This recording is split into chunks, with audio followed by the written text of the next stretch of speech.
A gymnasium in Los Angeles.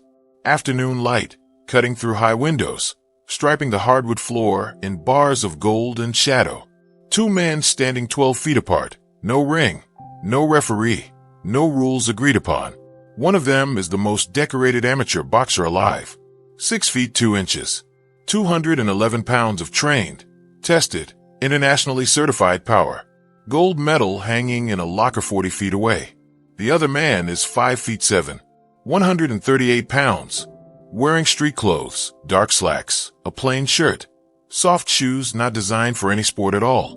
The big man has just said, in front of 47 witnesses, that Bruce Lee is a fraud. And Bruce Lee has not moved, has not flinched, has not spoken. He is simply standing there, weight balanced, hands loose at his sides, looking at the man the way a diagnostician looks at an X-ray, reading something nobody else in the room can see. 6 seconds from now, everything in that gymnasium will be different. This is that story. The date is March 14th, 1967, a Tuesday. The venue is the Olympic Auditorium Annex Gym on South Grand Avenue in downtown Los Angeles, a secondary training facility connected to the main auditorium that had hosted boxing events since 1925. By 3 in the afternoon, 47 people had gathered inside. Amateur fighters, coaches, a few martial arts students, 2 journalists from a local sports digest, and a handful of curious onlookers who had been told something unusual was going to happen that day. The air carried the particular smell of that room. Old leather, chalk dust, the sharp chemical memory of muscle lineaments soaked into 40 years of canvas and wood. The overhead fluorescent lights buzzed at a frequency just above perception, and the sounds were the sounds of men working. The rhythmic percussion of a speed bag, the dull thud of gloves on heavy leather, the squeak of footwork on hard wood, the low exchange of voices in the corner. Into that room, at 2:47 in the afternoon, walked Raymond Ortega. Raymond Ortega was 26 years old. He had won an Olympic gold medal in boxing's light heavyweight division at the 1964 Tokyo Games, the same Olympics where a teenage Cassius Clay had already, 3 years prior, lit the world on fire with his own gold. Ortega was not Clay, was not built for showmanship, was not interested in the theater of the sport. He was built for winning. His amateur record at the time of that afternoon stood at 61 fights, 58 wins, 47 of those by knockout, 2 losses by split decision in bouts his corner disputed, 1 draw. He had fought in 11 countries. He had been studied by Soviet boxing coaches, who filed a detailed report on his right hand, describing it, in translated text, as biomechanically exceptional. Ortega stood 6 feet 2 inches in his training shoes. His fighting weight was 178 pounds, but in March of 1967, he had been bulking for a potential professional heavyweight debut, and he carried 211 pounds, none of it cosmetic. He had trained under 3 coaches across 2 continents. He had started boxing at age 9 in East Los Angeles, turning the backyard of his uncle's house into a training ground, nailing a flour sack to a wooden post and working it until his hands bled, and then working it more. He was not a villain. He was not a bully. He was a man who had built himself, with extraordinary discipline and sacrifice, into one of the finest amateur combat athletes in the world, and who genuinely, rationally, based on every piece of evidence available to him, believed that the popular image of Bruce Lee circulating in 1967 was a Hollywood construction, a television trick, an actor who looked fast on camera because cameras could be made to lie. He had seen The Green Hornet. He had watched the episode twice. He had timed the movements with a stopwatch and concluded, in his own notes, that the editing was doing most of the work. He had talked to boxing colleagues who laughed. He had asked around in the martial arts community and found no one who had seen Bruce Lee fight a trained opponent under real conditions. What Ortega believed, walking into that gymnasium on a Tuesday afternoon in March, was that Bruce Lee was a skillfully marketed entertainer. He believed it not out of malice, but out of the particular certainty that comes from having real credentials in a real fighting discipline, the instinctive skepticism of a professional who recognizes theater when he sees it. He had been invited to the gymnasium by a mutual acquaintance, a boxing trainer named Ellis Dempsey, who ran the facility, and who had been quietly arranging for the 2 men to be in the same room for 3 weeks. Nobody had been explicit about what might happen. Nobody needed to be. But here's where it changes. Ortega had said something, on arrival, that he did not intend to say quietly. Bruce Lee had been in the gymnasium for 40 minutes before Ortega arrived. He had come at 2 o'clock, alone, carrying nothing. He had not gone to the equipment. He had spoken briefly to Ellis Dempsey. 3 sentences, a handshake, a nod toward the far side of the room. Then he had moved to the wall and stood there, still, in the way that only certain people can be still, not passive, not waiting, but fully present in a manner that made the space around him feel occupied. He was 36 pounds lighter than his listed weight on the Green Hornet promotional materials. In person, in street clothes, he registered as lean, compact, unremarkable to a passing glance, until you caught the detail that 47 people in that gymnasium would later try to describe in 47 different ways. The hands. The knuckles of his right hand carried ridges of scar tissue from years of iron conditioning, makiwara training, wooden dummy repetitions counted in the tens of thousands, a practice built into Wing Chun and carried forward into everything he had since become. His forearms, visible where his sleeves were rolled to the elbow, had a density disproportionate to their apparent size, the result of dedicated Chi Saw training, the close-range sensitivity drill of Wing Chun that develops not just strength, but a particular kind of responsive awareness in the muscles. His eyes were the other thing. Several witnesses would use the same word independently, in accounts recorded years apart. The word was quiet. His eyes were quiet, focused in the way of a man who is not watching you but reading you, processing, mapping. He had heard Raymond Ortega's name when he arrived. He had not asked any questions.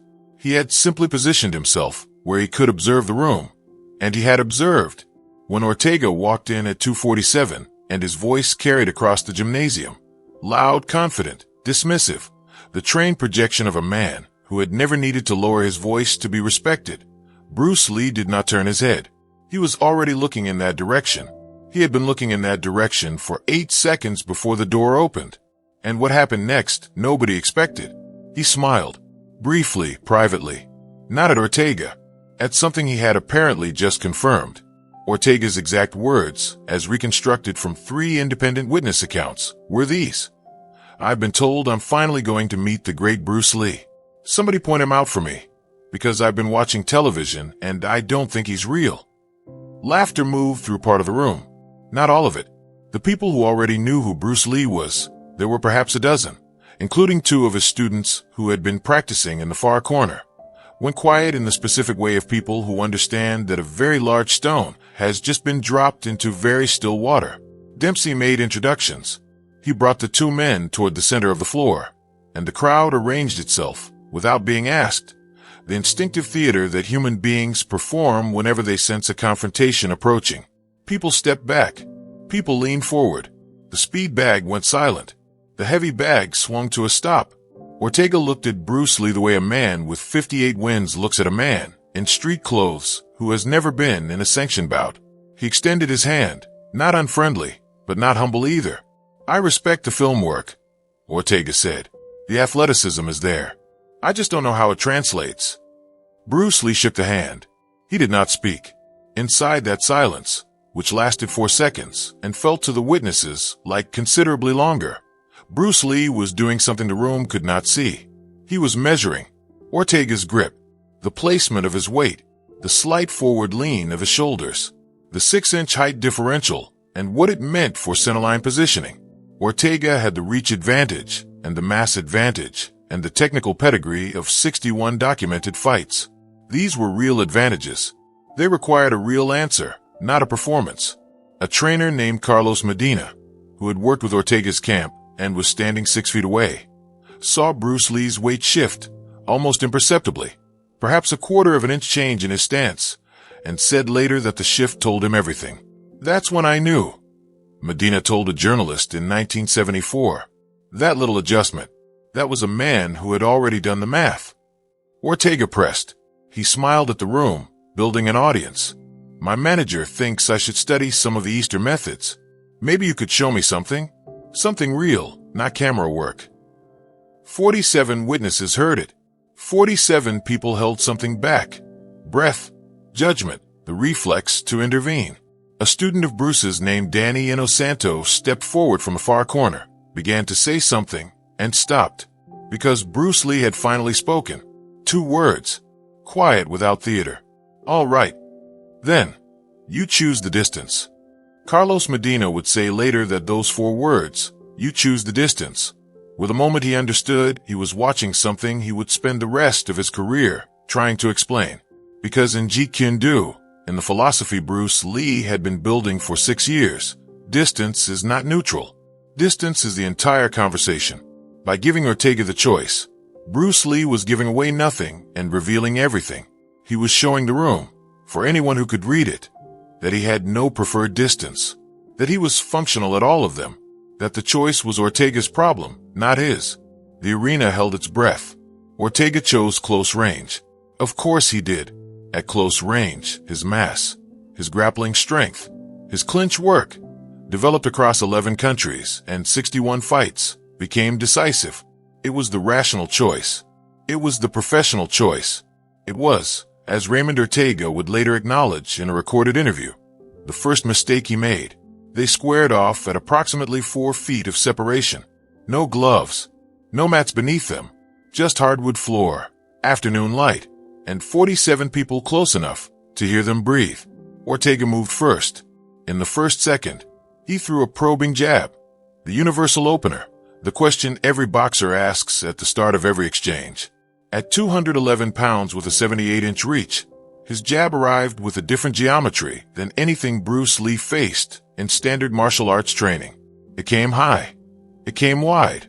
It came with the practiced ease of a man who had thrown that jab 10,000 times in the preceding 6 months alone. It did not land. Not because Bruce Lee blocked it. He did not block it. Blocking, in the Wing Chun foundation of Jeet Kune Do, is a last resort. It requires accepting contact, accepting the opponent's energy on your structure, accepting a conversation on their terms. What Bruce Lee did in that first second was something the witnesses closest to the action could see, and the witnesses further back could not. He intercepted. The technical term in Wing Chun is pak saw, a simultaneous deflection and redirect executed at the wrist of the incoming limb, using approximately 4 pounds of applied pressure, redirecting approximately 211 pounds of committed forward motion, 6 inches off the center line. The deflection cost him nothing. The jab cost Ortega his balance by precisely 3 degrees, forward and left, for precisely 0.4 seconds. In the second, Bruce Lee moved inside. This is the part that witnesses consistently struggle to describe, because the movement violated a physical intuition that most people carry without knowing they carry it, that a smaller man moving toward a larger man is moving toward danger. In Jeet Kune Do, in the economy of motion principle that Bruce Lee had refined across 8 years of teaching, practicing, and relentlessly interrogating, the space inside a committed punch is not dangerous space. It is the safest space available. The weapon has already fired. The man behind it is momentarily organized around a miss. Bruce Lee entered that space. His right hand found Ortega's left elbow, not grabbing, not gripping, maintaining contact in the chi saw sensitivity principle that allows a practitioner to read the opponent's next movement through the nervous system rather than the eyes. His left forearm was across Ortega's centerline, positioned at the sternum, not pushing, present, waiting. In the third second, Ortega did what 61 fights had trained him to do when he felt unexpected contact at close range. He tried to create space. He pushed back with his left hand, the natural response, the instinctive recovery. And this is the moment that 47 people would be trying to explain for the rest of their lives.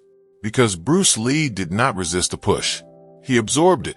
He moved with it, backward and to the right, in a hip rotation that took approximately 0.6 seconds and redirected Ortega's, pushing energy downward along Ortega's own centerline.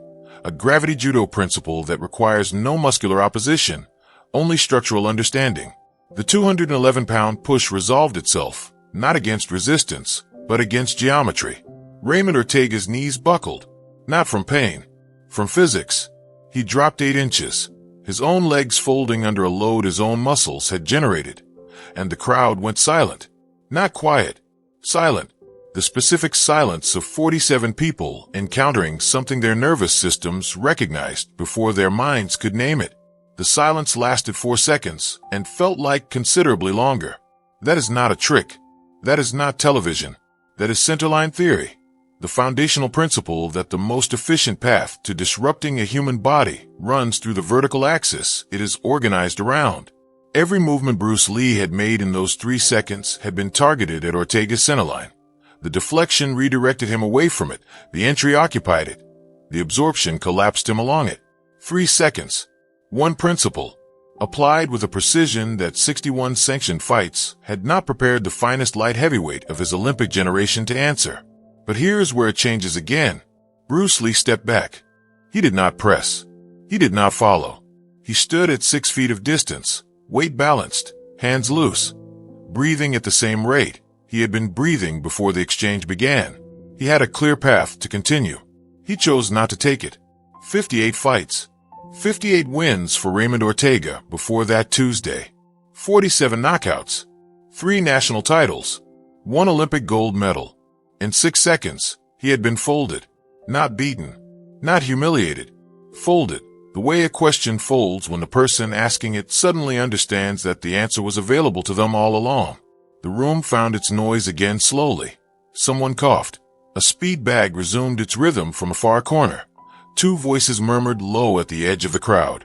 Ortega and Bruce Lee remained standing at 6 feet of distance, and they were looking at each other with an expression that the witnesses later reached for words to describe and mostly settled for the same one: recognition. They moved to the corner of the room, not invited there, not directed, simply drawn there by the natural instinct of 2 people who have something private to say. The 47 witnesses gave them the distance, not out of politeness, but out of understanding that what was happening in that corner was not for them. What was said in that corner is reconstructed from Raymond Ortega's own account, given in pieces across 3 separate recorded interviews between 1974 and 1991. He said he asked Bruce Lee one question, a fighter's question. How do you do that with someone who doesn't cooperate? Someone who doesn't push back the way I pushed back? And Bruce Lee said, you don't do it to them. You let them do it to themselves. Ortega was quiet for a moment. Then he said, that's not a fighting system. That's a philosophy. And Bruce Lee said, there is no difference. In all the recorded accounts of Bruce Lee's philosophy, the interviews, the notes, the letters, the books assembled after his death, this principle recurs in different language, but the same truth. The opponent's resistance is not an obstacle, it is a resource. The harder they push, the more they provide. Economy of motion does not mean doing less. It means wasting nothing, including what the other person gives you. That afternoon in Los Angeles, against a decorated Olympic champion, he had demonstrated the principle in 6 seconds and explained it in 12 words. Ortega nodded slowly. Then he said something that would stay with every student he ever trained. I've been fighting for 17 years. I've beaten men twice your size. And I just realized I've been working twice as hard as I needed to. Bruce Lee looked at him for a moment. Then he said, not twice as hard, in the wrong direction. They shook hands. Not the handshake of introduction. The handshake of men who have been somewhere together and returned. Ortega's grip was different this time. Softer, deliberate, as if he was paying attention to what he had previously done automatically. Dempsey watched from the edge of the room. He had arranged this meeting because he had suspected something like this was possible, and he had been right, and he was quiet about it. The room gradually returned to its work. Bruce Lee collected his jacket from a folding chair near the door, spoke briefly to Danny Inosanto, and left before 3:30. He had been in the building for 90 minutes. He had spent 6 of them in motion. One moment, one principle, one lesson neither man would ever fully exhaust. Years later, in 1979, 12 years after that Tuesday afternoon, Raymond Ortega opened a boxing gym in Montebello, California. He named it without ceremony. He taught what boxing had taught him: footwork, timing, conditioning, the mathematics of reach and weight and aggression. He was an excellent coach. His students won titles. But there was a class he taught that was not on the schedule, not advertised, offered only to students who had been with him long enough for him to trust them with something he considered personal. He called it, informally, the other conversation. It was not a fighting class. It was a class about why fighting works, about the principle beneath the technique, about what it means to redirect rather than resist, to receive rather than oppose, to let the other person's energy complete its own sentence before you add your own. He never mentioned Bruce Lee by name in that class. He didn't need to. The students who understood it understood where it came from. The ones who asked directly, he told the truth. That he had learned more in 6 seconds on a Tuesday in 1967 than in 17 years of training, and that the lesson had taken the rest of his life to fully absorb. 3 of his students went on to coach. Their students coach still. The principle moves forward, unnamed, in gyms and dojos and training rooms across Southern California, carried by people who don't know its origin. Only that it works, that it is true, that something about it feels older and more fundamental than any style or any art. That is the legacy echo, not the famous moment, not the recorded achievement, the thing that propagates forward through people who weren't there, through lessons that don't carry a name, through the quiet multiplication of a truth that one man demonstrated and another man carried home. Return to that gymnasium on South Grand Avenue. Return to that afternoon light, those bars of gold across the hardwood floor. Return to the 2 figures standing 12 feet apart, one enormous and credentialed and genuinely formidable, the other compact and quiet and absolutely still. The question from the beginning of the story, the question hanging in the frozen moment before the 6 seconds, was whether Bruce Lee was real. The answer is not in the 6 seconds. The answer is in the 47 witnesses, 30 of whom gave accounts across the following decades. The answer is in Raymond Ortega's gymnasium in Montebello, and in the students of his students, and in the class without a name. The answer is in the fact that a man who called Bruce Lee a fraud at 2:47 on a Tuesday afternoon had, by 3:30 that same afternoon, begun to understand that the most important thing he would ever learn about fighting had nothing to do with fighting at all. One moment, one principle, one man who understood both and chose, always, to demonstrate rather than declare. 47 witnesses, 6 seconds, one lesson that lasted 3 generations and is not finished yet. And there is this. Raymond Ortega, in his last recorded interview in 1991, was asked what he considered the most important fight of his career. He named his Olympic gold medal match in Tokyo. Then he paused, and he said, "But the one that changed me was a Tuesday afternoon in 1967, 6 seconds long, and I was not the winner." He smiled when he said it, without embarrassment, without loss. The smile of a man who was given something he hadn't asked for and had the wisdom to keep it. That is what Bruce Lee did, in a gymnasium on South Grand Avenue, on March 14, 1967. He didn't fight the way other fighters fought. He didn't win the way other people win. He walked out before 3:30, and he left something behind that is still moving forward. But there was one encounter Bruce Lee never fully explained. Not to his students, not in any interview, not in any of his private journals recovered after his death.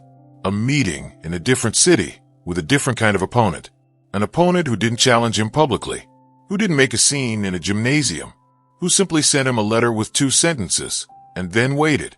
What Bruce Lee did when he read that letter, and what happened when the 2 men finally met, that's a story for another time.